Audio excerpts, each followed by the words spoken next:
Strange is a very natural bridge between what we know of New York, or what we know of our sensual, sensory, perceivable reality, and something well beyond that.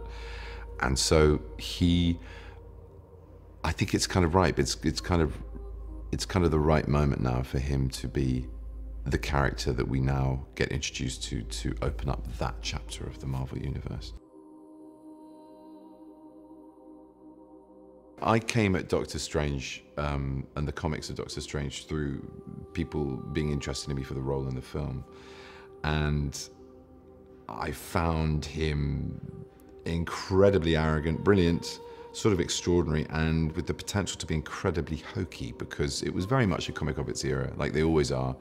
So this superhero came out of a context in the 60s and 70s of experimental drug taking, of a bleed between Western science and logic and Eastern mysticism, which is, something as a teenager I was very interested in. I spent some time teaching in a Tibetan Buddhist monastery near Darjeeling and read things like Fritjof Capra's Tao of Physics. I read the Zen and the Art of Motorcycle Maintenance, as well as studying Buddhist texts and reading up on certain things, scientific books like cosmology, trying to get through A Brief History of Time, and observing this extraordinary ancient ritual and wisdom right in front of me every morning and every evening, and talking to those monks in that monastery, talking to lamas in the towns around and about who had other experiences with other sects or had better English and were able to sort of unpack what I was witnessing every day. And so my mind as a teenager, as a 19-year-old, was kind of really blown open by all of that. So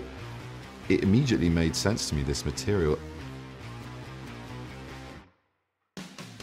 He is arrogant to the point of being unlikable, but yet somehow you should still like him.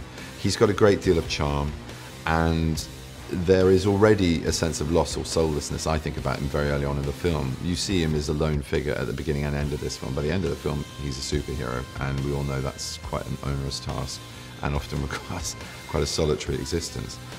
Not too many people you can, pillow talk with, or, form meaningful relationships when your responsibilities are always other and elsewhere. It's extraordinary to step into all of these environments. I mean, even the environments at the beginning of the film, the surgeries were so detailed, accurate, beautifully lit, and beautifully manageable as playing spaces, but still, very specifically attended to as places that could possibly carry out some neurosurgery, minus the 21st century unscrubbed up film crew in it. Procedurally, we were going through drills with Dr. Harkness, and there was also a fantastic nurse on set. A lot of the extras had practiced in medicine or surgery. So I had a great deal of expertise floating around in that room, and you never felt at sea or incapable of asking a sort of important question about what to do and how to do what you had to do.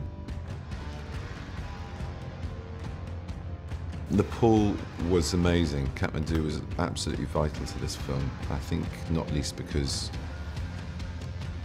it's so based in something that is exotic and other, and to have that experience as a film crew when you're spending a lot of time together, a lot of time on sets and simulacrums of all these wonderful exotic places and cities. It was a very bonding experience. It was a very bonding experience for all of us as a crew. To be able to play off Tilda Swinton, Mads Mikkelsen, Rachel McAdams, Michael, and Chiwetel, I mean, really, really, really spoiling. Really fantastic. Very flattering as well, and very securing. I think Scott's one of the main reasons that this project attracted such a brilliantly talented cast. He's great on process. He's really good on going through a great sort of volume of detail about characterization. You really feel very safe in his hands about who you're playing and why you're playing what you're playing.